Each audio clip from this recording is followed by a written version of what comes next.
지구와 연결되는 특별한 시간, 지구별 라디오 목서윤입니다.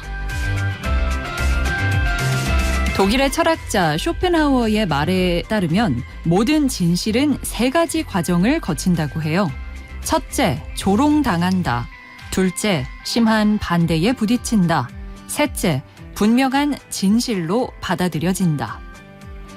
기후위기 시대, 지구의 진실을 바라보는 인간은 어느 단계에 와 있을까요?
아주 난리 나겠어요. 미치지 않고서야 이름만 안 사이에 그런 걸 하겠어.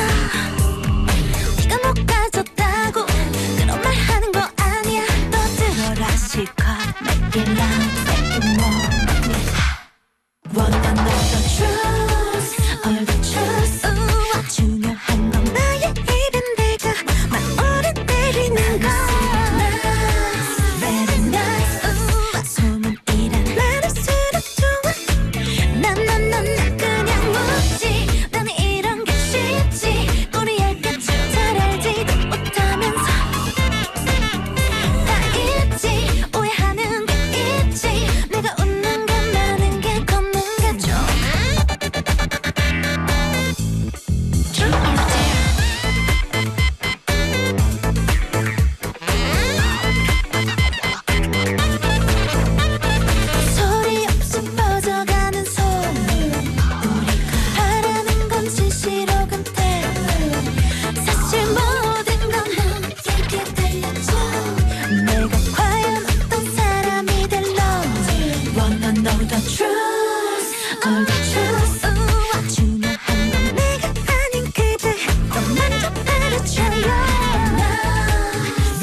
(2025년 11월 7일) 금요일 지구에 전하는 노래 가인의 진실 혹은 대담 들으셨습니다. 믿음과 진실은 같은 길로 이끈다는데요. 이 나날이 악화되는 지구의 상황을 믿고 싶지 않아서 진실을 외면하게 되는 건 아닐까 생각해 보게 되죠. 화석연료는 아직 불타고 있고요. 대안으로 제시되는 원전은 늘 위험을 무릅쓰고 있는 것이 사실입니다. 글로벌 최강국의 대표는요, 환경오염이 모함이라고 주장하면서 이 핵 추진 잠수함에 적극 지원하고 나섰죠. 무수히 많은 부정의 단계를 거치더라도 우리 눈앞에 있는 진실을 마주할 용기를 잃어서는 안 되겠습니다. 그래서 우리는 현재 어느 단계에 와 있는 것인지 이 쇼펜하우어의 말에 한번 빗대어서 이야기를 나눠봤고요.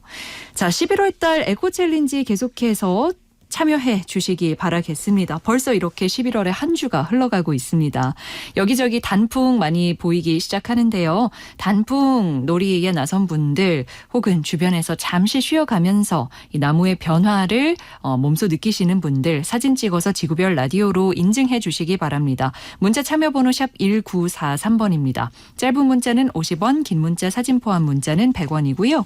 인증 사진과 함께 사연 보내주시는 분들 중 한 분께는 새로운 여정 에어로케이 항공에서 청주에서 출발하는 나고야 항공권 선물로 드립니다. 보이는 라디오는 오늘까지 좀 쉬어가도록 할게요. 그럼 지금부터 푸른 지구를 위한 여정 시작합니다.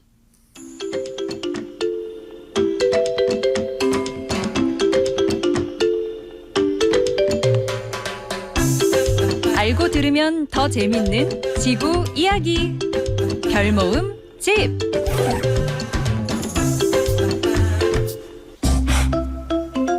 오늘의 별모음집 환경상식은 푸드 업사이클링입니다. UN 환경계획의 2024년 음식물 쓰레기 지수 보고서에 따르면 전 세계에서 연간 1조 달러의 음식이 버려지고 있고요. 이것은 식량 부족에 시달리는 8억 명의 인구가 매일 한 끼 이상을 풍족하게 먹을 수 있는 양이라고 합니다. 음식물 쓰레기가 가장 많이 버려지는 곳은 다름 아닌 집으로 나타났는데요. 버려지는 이유로는 많이 만들어 다 못 먹고 남기기 때문이라고 생각하기 쉽지만 사실은 그렇지 않습니다. 전체 음식물 쓰레기 중에 먹고 남은 음식물은 30% 내외이고요. 그것보다 더 많은 음식이나 식재료가 유통과 조리 과정에서 버려지고 있습니다. 보관만 하다가 결국 폐기되거나 하나도 먹지 않은 상태로 유통기한이 지나서 그냥 버리는 경우 여러분도 있으셨죠? 우리가 상상하는 것보다 이런 경로로 인해 상당히 많은 양의 음식이 버려지고 있는 거죠.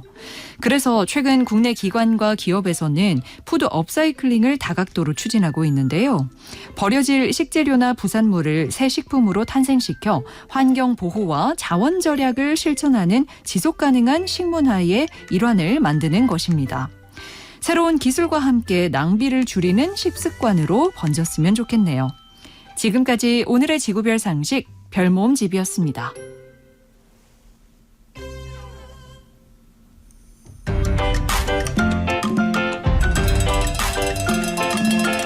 여러분은 지금 표준 FM 94.3, 101.7MHz에서 진행되는 지구별 라디오를 듣고 계십니다.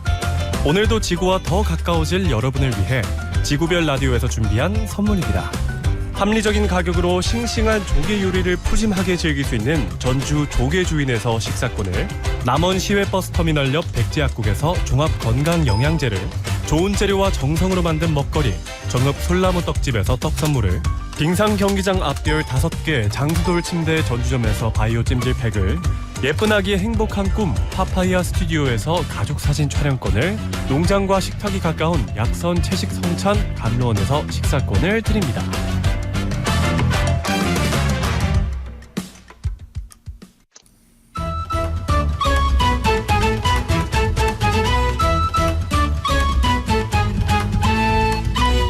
아름다운 녹색별, 지구를 지키기 위해 뭉친 사람들, 전국 방방곡곡 지구를 구하는 단체를 소개합니다. 우리는 지구단.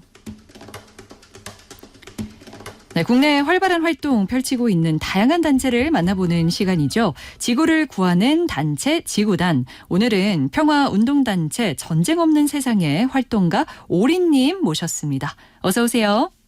안녕하세요. 전쟁 없는 세상 활동가 오리 최정민입니다. 네, 저는 전쟁 없는 세상에서 캠페이너로 그 군사부문의 기후위기 책임을 드러내는 캠페인을 코디하고 있고요. 또 네.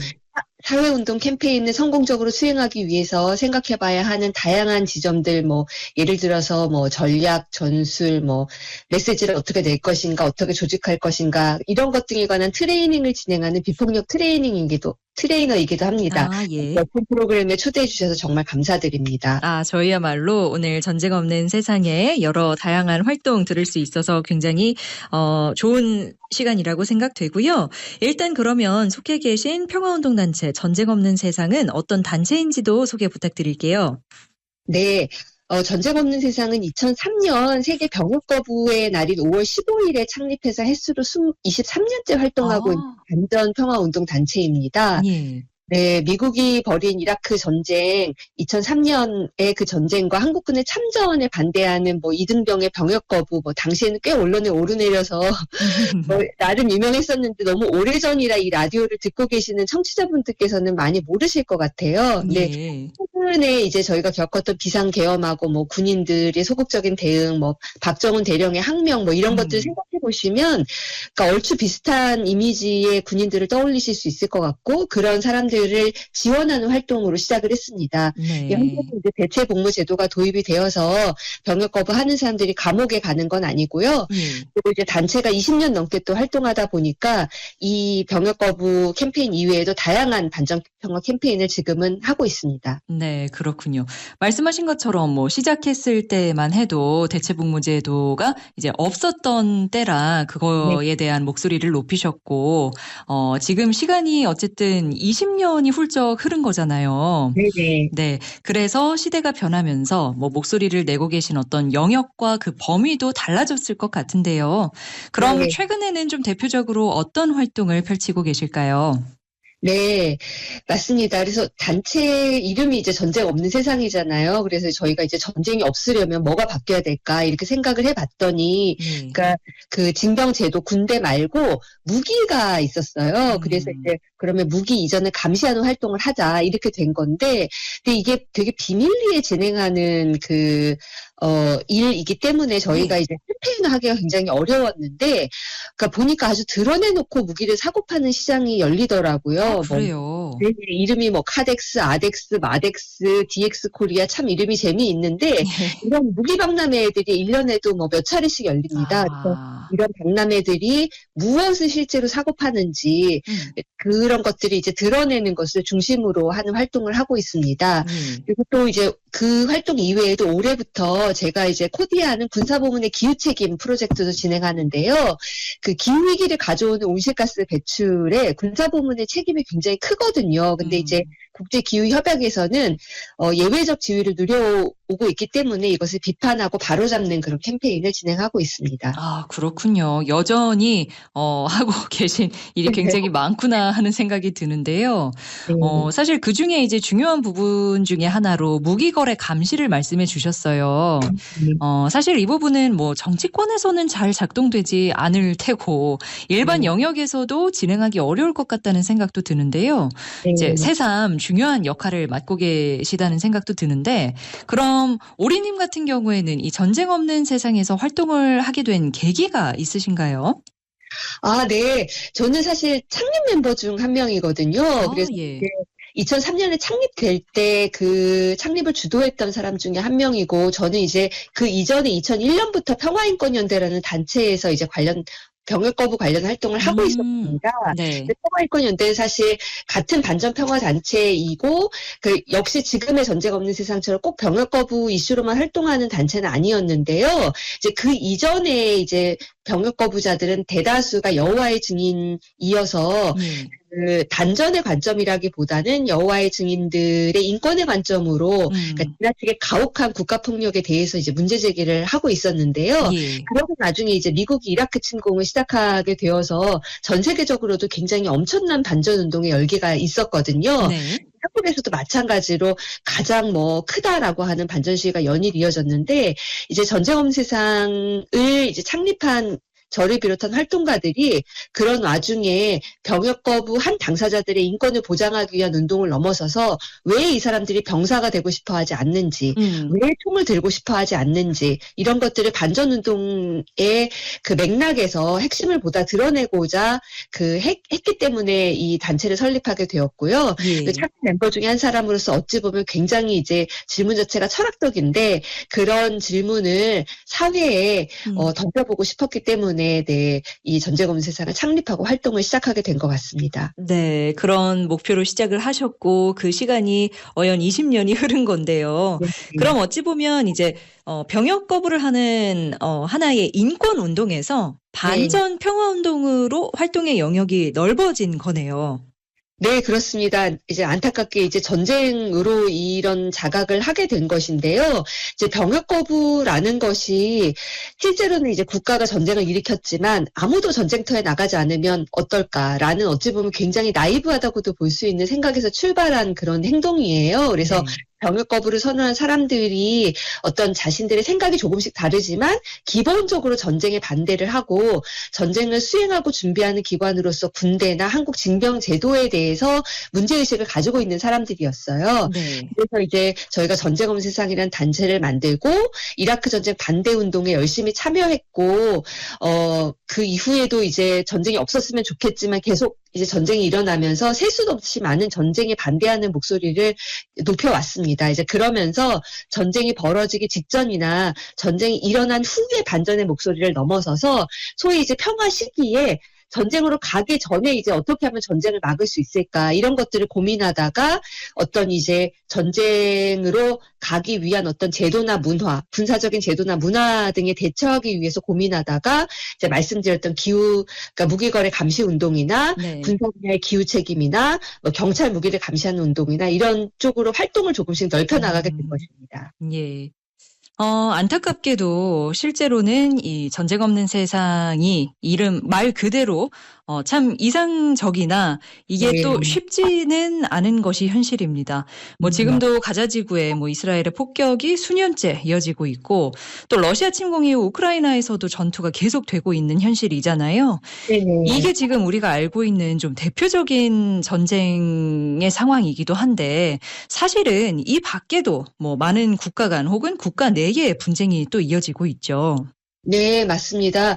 여기 사실 너무 많아가지고 다 이제 언급하기도 어려운데 대표적으로 예를 들어보자면 예.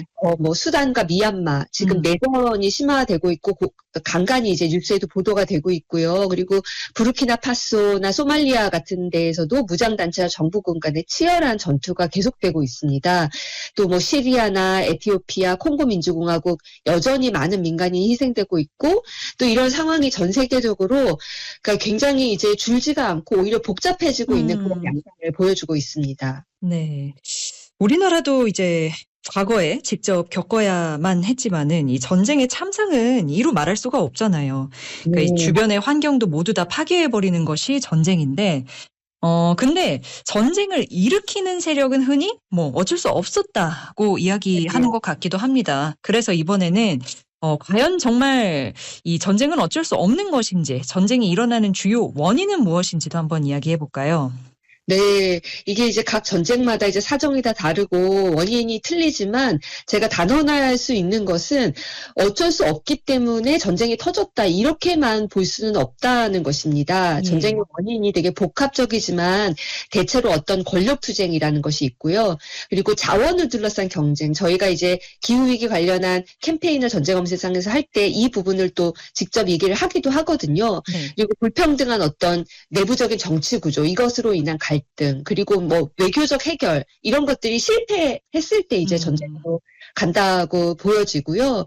또 뭐 강대국의 개입, 또 그리고 군사력에 의존하는, 그러니까 한국도 이제 지난 정부에서 힘에 의한 평화 이런 표현을 쓰시기도 하셨는데 네. 군사력에 의존하는 안전 보장의 방식 이런 것들이 그러니까 갈등을 더욱 악화시키기도 하고 결국은 전쟁으로 이어지는 그런 원인이 되기도 합니다. 그래서 결국 저희가 생각하기에 전쟁은 우연히 일어나거나 어쩔 수 없이 일어나는 것이 아니라 대화와 협력의 기회를 놓친 결과다 이렇게 보고 있습니다. 네. 그리고 또 지금의 전쟁은 흔히 그냥 남의 나라 일로 치부되어 버리고 마는 네. 것 같기도 해요. 뭐 어떤 뭐 우리나라에서 겪기에는 뭐 유가 상승이나 뭐 물가 상승이나 이렇게 지갑 사정의 부담으로 다가오기는 하지만 네. 여전히 직접 이 시민들이 피해를 겪는 부분에 있어서는 먼 얘기로 느껴지고는 하는데요. 네. 우리가 더 우리 일처럼 관심을 가져야 하는 이유는 뭐라고 보시나요?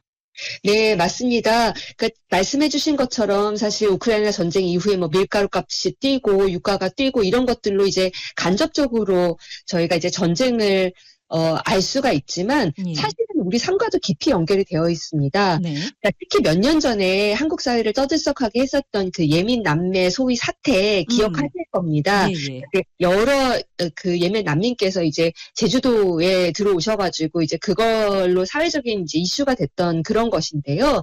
사실은 왜 우리가 예멘 난민을 받아들여야 되느냐, 우리가 그 전쟁에 한 것이 없는데 이런 얘기들을 많이 하셨지만 사실은 한국에서 수출된 무기가 사용된 정황이 알려져서 그 전쟁의 구조와 한국의 어떤 무기 산업이 무관하지 않다는 사실이 드러난 것이죠. 아, 이렇게 세 개가 사실 긴밀하게 연결이 되어 있고 한국에서 판 그 한화의 무기가 사우디로 가서 사우디가 예멘 전쟁에 사용한 그런 정황입니다. 사실 그래서 타국의 전쟁이 언제든 우리 사회에 영향을 미칠 수가 있고 저희가 잘 모르지만 우리가 영향을 미친 그런 전쟁이 있을 수가 있습니다. 그래서 결국 전쟁에 관심을 갖는 일이 멀리 있는 사람들만을 위한 것이 아니라 우리 모두의 안전과 평화를 지키는 일이라고 그렇게 생각을 합니다. 네. 이 전쟁이라는 것이 우리가 또 제공한 무기로 벌어지고 있다고 하면은 결코 이걸 남의 일이라고 볼 수 없다는 말씀까지도 해주셨는데요. 한편으론 전쟁이 이렇게 꾸준히 이어지는 데에는 무기와 방위 산업의 몫도 빼놓을 수 없을 것 같습니다. 그래서 전쟁 없는 세상에서는 이를 감시하는 캠페인을 진행 중이라고요. 네, 맞습니다. 그러니까 앞서서 말씀드렸던 것처럼 무기 거래가 전쟁을 일으키는 큰 원인 중에 하나라고 생각했기 때문에 저희가 캠페인을 시작하게 되었는데요. 그러니까 사실 실제 현대 전쟁에서 뭐 몇몇 나라들, 뭐 러시아나 이런 그러니까 자국에서 무기를 많이 생산하는 몇몇 국가들을 빼고는 대부분의 나라들이 타국의 무기에 의존해서 전쟁을 벌이고 있습니다. 그러니까 다시 말하면 무기를 수출하거나 이전하는 국가가 따로 있고 실제 전쟁이 벌어지고 있는 국가가 따로 있습니다. 또 되게 그냥 얘기를 하면 무기를 수출하거나 이전하는 국가는 부자 국가들이고 실제 전쟁이 벌어지고 있는 국가는 굉장히 가난하고 힘이 없는 그런 국가들인 것이죠. 그래서 무기가 수출되거나 이전되지 않으면 전쟁을 수행하기가 어렵기 때문에 그래서 저희가 이제 그것이 반전운동의 어떤 기본적인 전략이 되어야 된다 이렇게 생각해서 캠페인을 진행하고 있는데요. 무기 산업이라는 게 이제 국가 안보라는 이름하에서 대부분의 정보가 비공개가 되기 때문에 이걸 감시한다는 게 사실 쉽지가 않아요. 그래서 저희가 굉장히 그 정보 공개 청구를 여러 차례 하고 캠페인의 기본 어떤 프로토콜로 진행을 하고 있는데, 그래서 윤석열 정부에서는 저희가 이런 그 무기 그 정보를 공개해라 이런 것들에 무기 수출 통계를 비공개로 거기에 굉장히 아주 간단한 정보들이 있는데 그거 자체를 비공개로 전환하기도 했었거든요. 그래서 저희가 얼마 전에 이제 행정소송을 해가지고 승소해서 다시 다행히 공개로 전환되기도 했는데, 네, 이런 어떤 어려운 상황이 있고 또 한국이 이제 오랜 남북 대치로 인해서 강한 국방이 굉장히 미덕이다 이렇게 생각하는 그런 사회적 분위기가 있고 또 최근에는 뭐 방위 산업이 이제 미래 먹거리다 이렇게 해서 이제 어려운 경제 상황을 방위 산업으로 돌파하자 이런 어떤 분위기도 있기 때문에 그 캠페인이 상당히 쉽지가 않은 그런 상황입니다. 하지만 저희가 이제 뭐 15년 가까이 이제 이 캠페인을 진행해 왔고 그리고 이제 무기 박람회 저항 행동이라는 그 연대체가 점점 많은 단체와 사람들이 함께 하고 있기 때문에요. 네. 네. 이후에는 좀 성과가 있을 것이라고 생각하고 있습니다. 그랬으면 좋겠습니다. 네. 네. 말씀하신 것처럼 한국은 뭐 지난 어떤 역사적인 흐름으로도 그렇고요. 또 점점 더 이 방위 산업을 하나의 어떤 국가 경쟁력으로 바라보고 있는 그런 시각 때문에 국방에 현재 굉장히 많은 자본과 인력을 또 투입하고 있잖아요. 네. 한국은 이게 어느 정도라고 볼 수 있을까요? 네, 그 스톡홀름 국제평화연구소라고 굉장히 이제 국제적으로 공신력 있는 연구기관인데 여기에 따르면 한국이 2024년 군비 지출액이 476억 달러, 세계 군비 지출 순위 11위입니다. 아, 네. 수출로 보자면 이제 20년에서 24년 이렇게 5년 기준으로 세계 무기 수출이 10이고요. 그러니까 그간 이제 한국의 무기 수출액을 따져보면 약 506억 달러, 한화로는 71조 7천억 원 정도 됩니다.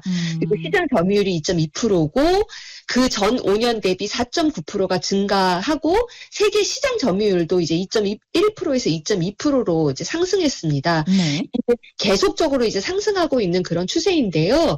이제 새 정부 들어서도 여전히 이제 군비의 상승, 방위산업의 육성 이런 기조가 더 이제 계속 진행되고 있는 그런 상황입니다. 정부가 이제 제출을 해서 언제 이제 이것이 뭐 국회에서 승인될지는 아직 모르겠지만 내년도 국방 예산이 66조 3천억 원이라서 이제 전년 대비 8.2% 증가한 수준이고 제가 봤을 때도 이렇게 큰 폭으로 증가하는 게 굉장히 오랜만이에요. 이제 10년이라고 하는데요. 이제 문재인 정부 때 국방비 증가율이 6.3%였고 그 전 이명박 정부 그 전에 박근혜 정부 때 4.2%, 이명박 정부 때 6.1% 이렇게 증가했으니까 이걸 비교해봐도 굉장히 큰 폭의 증가세입니다. 예. 이런 추세가 사실 새 정부가 역시 이제 한반도 평화 구축도 강조하시고 기후위기 대응도 강조하시는데 이게 어떻게 양립이 가능할지 지금으로서는 좀 상당히 좀 걱정스러운 것이 사실입니다. 그러면 이 국방과 관련해서만큼은 정권을 불문하고 계속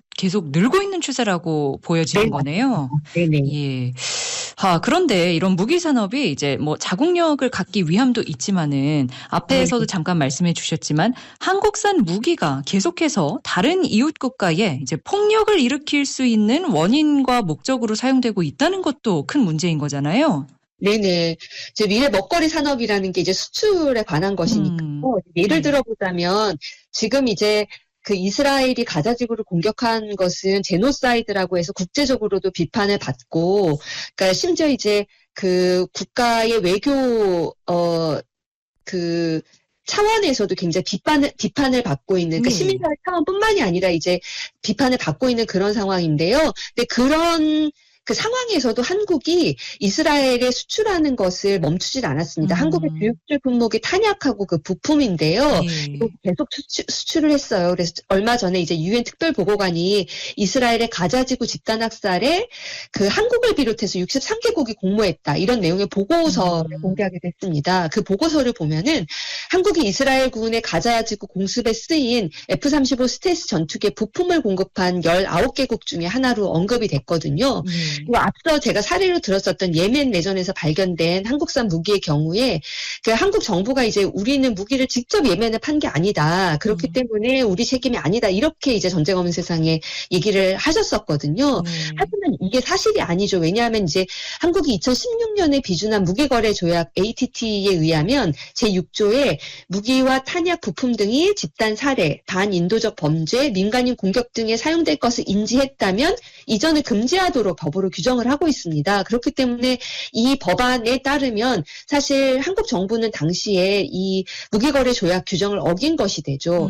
그래서 우리가 이제 전쟁과 무관하지 않다는 그런 사실들을 보여주고 있는 것입니다. 그래서 멀리 있는 일처럼 보여도 그 안에 한국의 기술과 자본이 어떻게 해서든 들어가 있는 것이라면 한국도 결국은 그 폭력의 일부가 될 수도 있다는 것을 저희가 자각하는 게 중요하다고 생각을 하고요.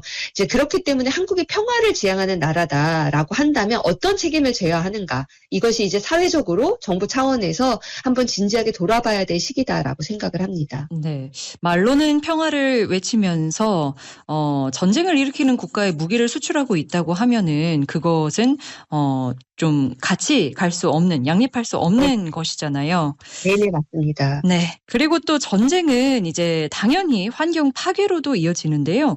무기를 만드는 그 산업 자체의 탄소 배출량도 문제가 많은 것으로 알고 있습니다. 어느 정도일까요?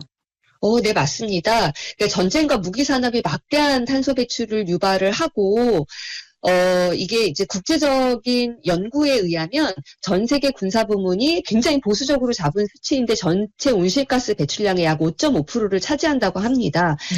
이게 5.5%라고 하면 이제 얼마나 되는지가 정확하게 잘 이제 감이 안 오실 수도 있는데요. 이게 그 국가로 따지면은 세계 4위의 수준입니다. 중국, 미국, 인도에 이어서 세계 4위에 해당하는 그런 그 규모고요. 특히 이제 그 중에서 미군이 단일 조직으로 세계 최대의 탄소 배출 집단으로 꼽히는데요. 네. 이제 한국 같은 경우에는 이제 군사 배출 상당하다 이렇게 우리가 생각할 수 있는데 이제 투명하게 공개되지 않아서 어느 정도 규모인지는 여전히 알 수가 없습니다. 근데 이제 무기 생산이라는 것 자체가 아까 이제 말씀하셨던 것처럼 철강, 뭐 알루미늄, 화학물질, 뭐 이 에너지 집약적 산업을 기반으로 하기 때문에 제조 단계에서 이미 상당한 탄소가 배출된다는 것이 이제 일반적인 생각입니다. 이렇게 만들어지고 난 후에도 이제 뭐 전투기, 전차, 군함, 잠수함 이런 것들이 운용될 때도 이제 대규모 화석 연료를 소비하게 되고요. 그래서 예를 들어서 그러니까 아까 이제 그 이스라엘의 그 제노사이드에 이용되었다고 하는 F-35 전투기 이 한 대가 135km를 비행을 할 때 배출하는 탄소가 영국에서 승용차 한 대 1년치 배출량과 비슷하다고 합니다. 그러니까 엄청난 그런 배출량이고요. 그리고 이제 특히 이제 군사부문 온실가스 배출에는 일반 다른 산업 부분에선 고려하지 않는 특수한 배출 범위가 있어요. 바로 이게 이제 전쟁과 분쟁 과정에서 배출하는 광범위한 그런 배출인데요. 가령 예를 들어서 이제 러시아 우크라이나 전쟁 첫 2년 동안 약 1억 7,500만 톤의 온실가스가 배출된 것으로 이제 추정되는데 이것도 굉장히 보수적으로 잡은 수치입니다. 이게 그 벨기에 연간 배출량을 웃도는 수준과 같은 것입니다. 네. 그러니까 굉장한 어떤 배출량이다라고 볼 수가 있습니다. 예. 자, 정말 어마어마한 양의 탄소를 배출시키고 있는 하나의 산업인데요. 이런 측면에서 전쟁과 환경 문제도 서로 긴밀히 연결되어 있다고 볼 수밖에 없겠네요. 네네, 맞습니다. 그 전쟁이 이제 인명 피해랑 정치적 갈등 뭐 이런 것들에 그치지가 않고 지구 환경 뭐 기후 위기 직접적인 영향을 미치는 행위인데요. 일단 뭐 이제 환경적으로 본다면 전쟁이 뭐 산림, 농지, 수자원, 뭐 도시 인프라 이제 싹 파괴를 해서 생태계를 심각하게 훼손하는 그런 문제가 있고요. 그리고 뭐 폭격과 화재로 인해서 뭐 토양 대기 오염, 기름 유출, 뭐 남은 지뢰 불발탄 뭐 이런 것들이 아주 대표적인 그런 문제들입니다. 이런 직접적인 영향뿐만 아니라 뭐 그 전쟁으로 인해서 대규모 인구 이동, 네, 난민의 이동, 그래서 새로운 지역의 환경 부담을 가중시키게 되고 난민 캠프나 임시정착지에서의 자원 고갈 문제 이런 것들이 다 이제 그 따라오는 그런 문제들이고요.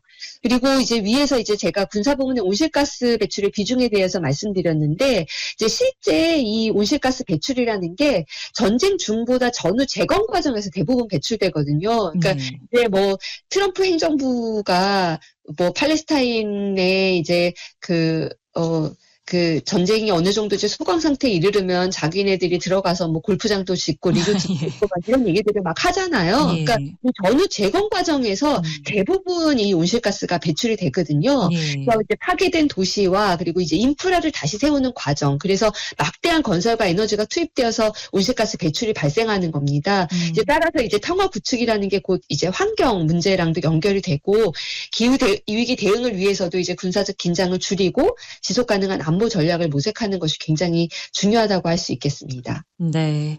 자, 오늘 지구별 라디오 지구를 구하는 단체 지구단에서는 평화운동단체 전쟁 없는 세상과 함께 이야기 나눠보고 있는데요. 잠시 광고 듣고 와서 계속 이야기 나눠보겠습니다. MBC 라디오 대한민국의 의식주를 바르게 지켜온 대상그룹이 내 집을 짓듯 순창 유일한 순화택지 개발지구에 새로운 주거 문화를 선보입니다. 1등 순창사랑 명품 아파트로 보답하겠습니다. 대상웰라움 순창 11월 오픈 예정 1533-1779 대상건설. 너는 별이다. 너는 별이다. 남을 따라서 살 일이 아니다. 남을 따라서 살 일이 아니다. 네 가슴에 별 하나 숨기고서 살아라. 네 가슴에 별 하나 숨기고서 살아라. 끝내 그 별 놓치지 마라. 끝내 그 별 놓치지 마라. 내가 별이 되어라. 나는 나의 별입니다. 나라는 별이 세상 속에서 빛날 수 있게 있는 그대로의 나를 존중하고 사랑해주세요. 공익광고협의회 94.3 MBC 라디오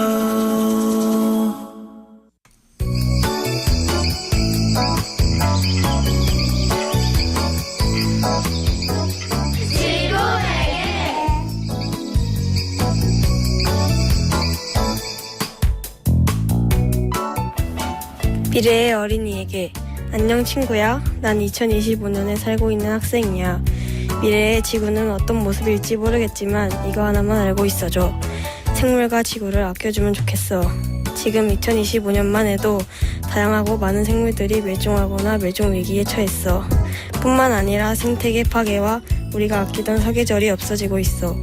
나 하나만 노력하면 뭐해? 보다 나 하나만이라도 라는 마음으로 많은 생물과 지구를 위해 노력하길 바랄게. 그럼 힘내, 유민이가.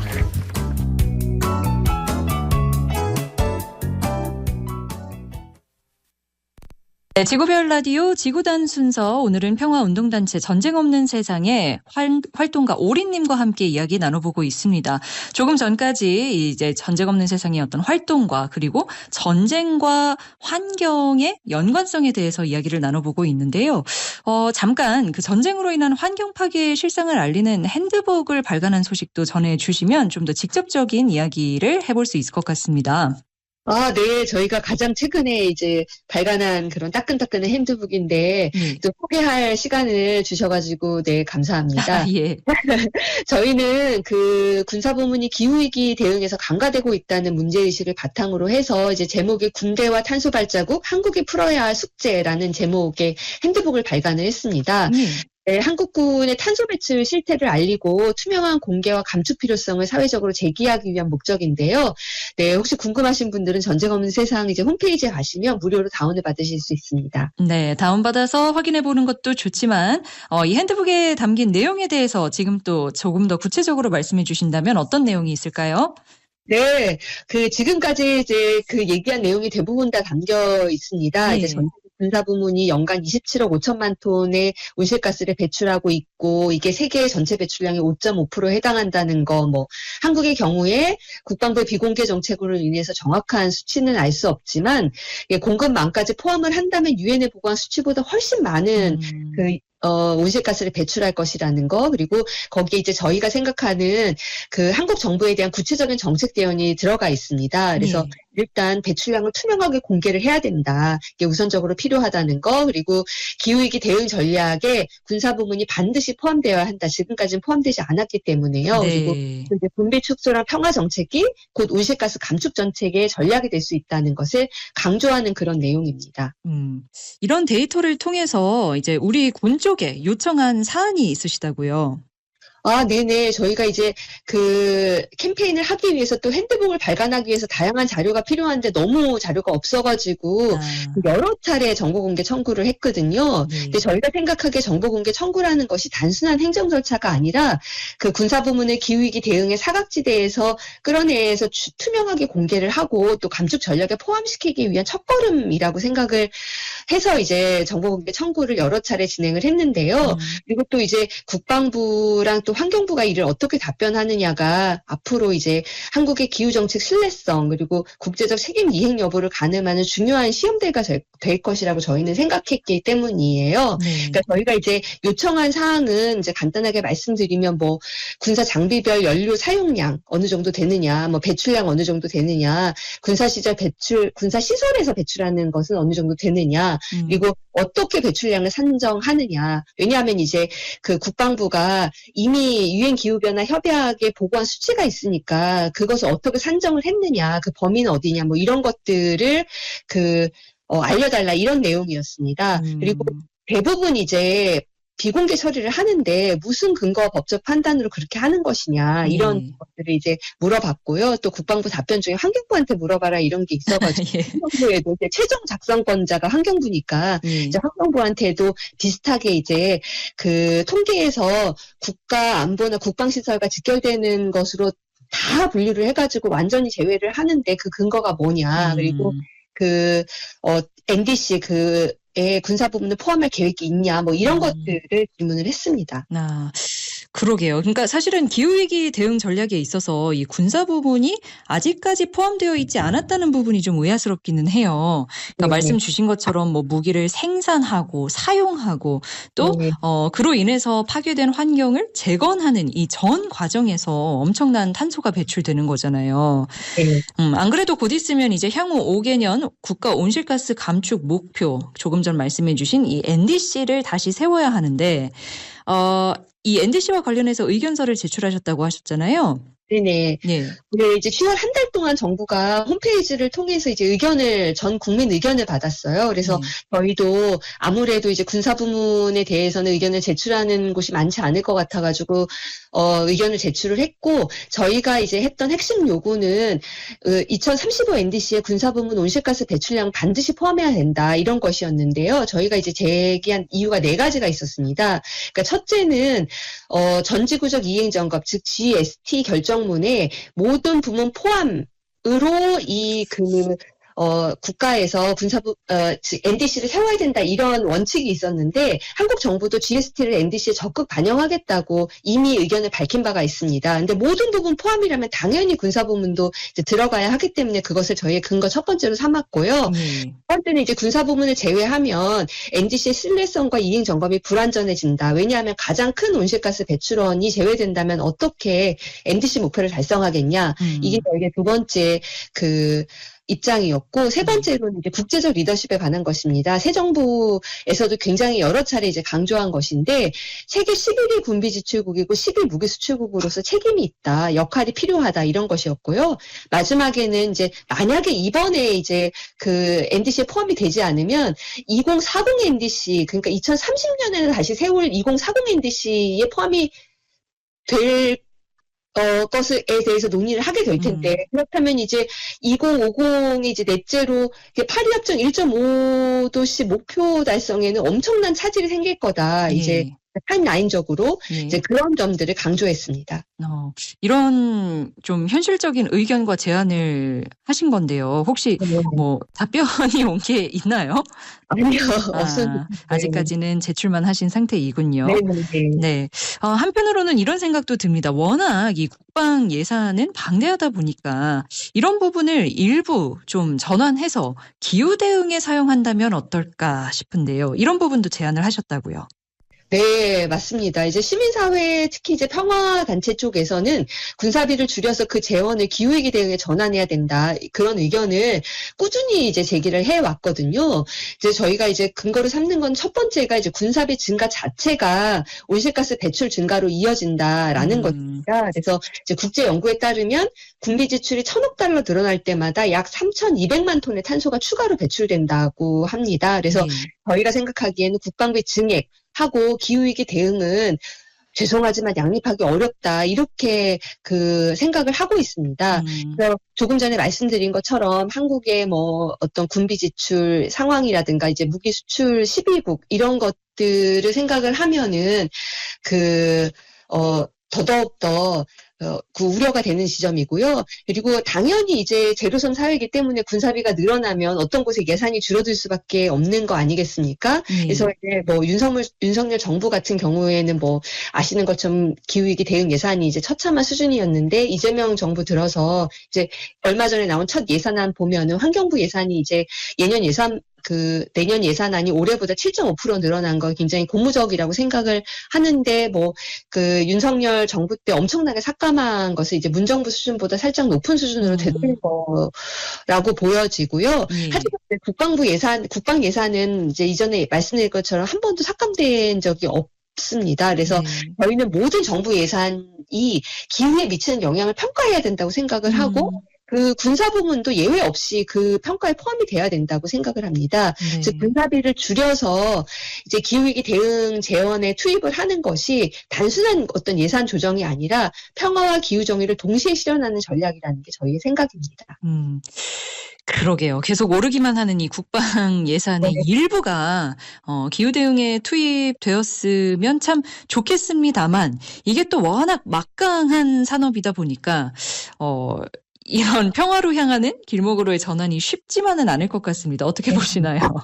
네, 이제 군사, 국방, 이런 산업이 워낙 규모가 크고 국가 안보랑 직결된 영역이라서 단기간에 전환하기가 쉽지가 않고 저희가 또 단기간에 전환하다고 또 주장을 하는 것도 아닙니다. 하지만 그렇다고 해서 불가능한 일이 아니라는 것을 국제적인 어떤 사례를 좀 들어서 말씀을 드리고 싶은데요. 1970년대 이제 루카스 항공이라는 영국 항공사가 있었는데 여기도 이제 군사 부문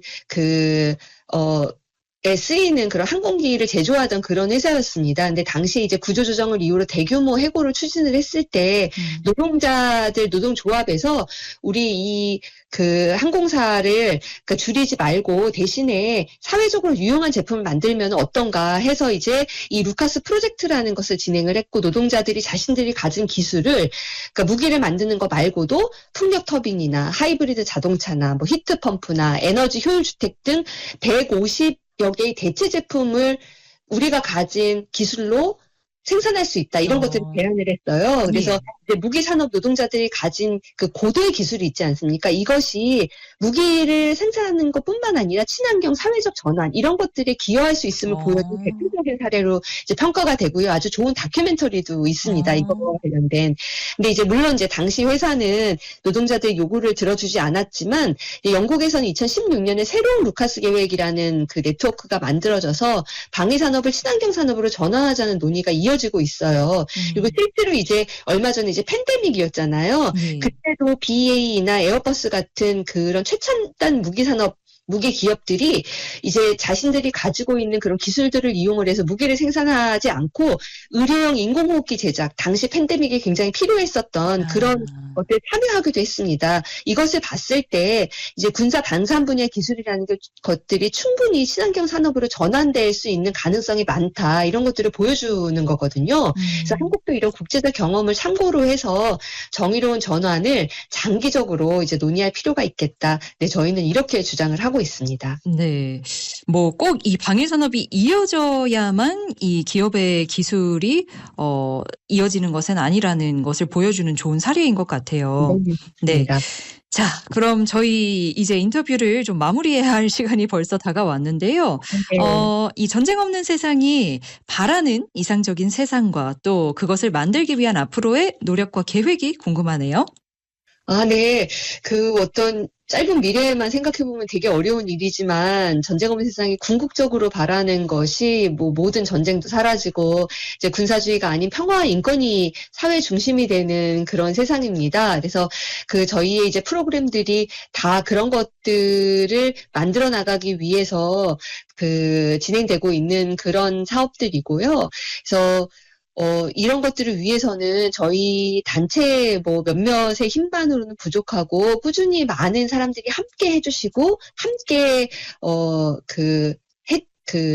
해주시는 것이 굉장히 중요한 그런 것입니다. 그래서 함께 목소리를 낼 수 있는 일들을 함께 해나가 주시면 감사하겠고, 저희와 함께 할 수 있는 그런 방법은 저희 어떤 소셜미디어를, 팔로우 해주시거나 전쟁 없는 세상 홈페이지에 와 보시면 굉장히 다양한 어떤 정보들을 얻으실 수가 있습니다. 또, 네, 여러분이 사는 지역의 어떤 그 정치적인 면에서도 목소리를 내주시면 좋을 것 같고, 그리고 네, 이렇게 하나하나 모이면 이제 어려워 보이는 국가 정책도 바꿀 수 있다고 생각을 하고 결국 평화와 기후정의가 실현되는 사회를 만들어갈 수 있다고 저희는 생각하고 있습니다. 전쟁 없는 세상에서 하는 많은 일에 대해서 관심을 가져주시고 후원도 해주시고 팔로우도 해주시고 MBC 라디오 지구별 라디오도 많이 들어주시고.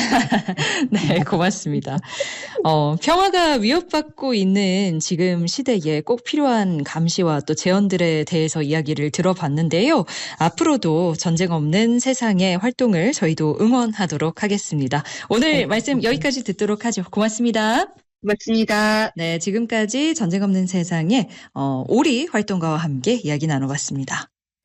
네, 지구별 라디오 또 이렇게 우리의 평화를 위해서 애쓰고 있는 지구를 구하는 단체 전쟁 없는 세상의 이야기까지 오늘 깊이 있게 다뤄봤는데요. 저희가 준비한 소식은 여기까지입니다. 저희는 다음 주 월요일에 또 좋은 소식으로 여러분 찾아뵐게요. 모두 좋은 주말 보내시고요. 함께해 주신 여러분 고맙습니다.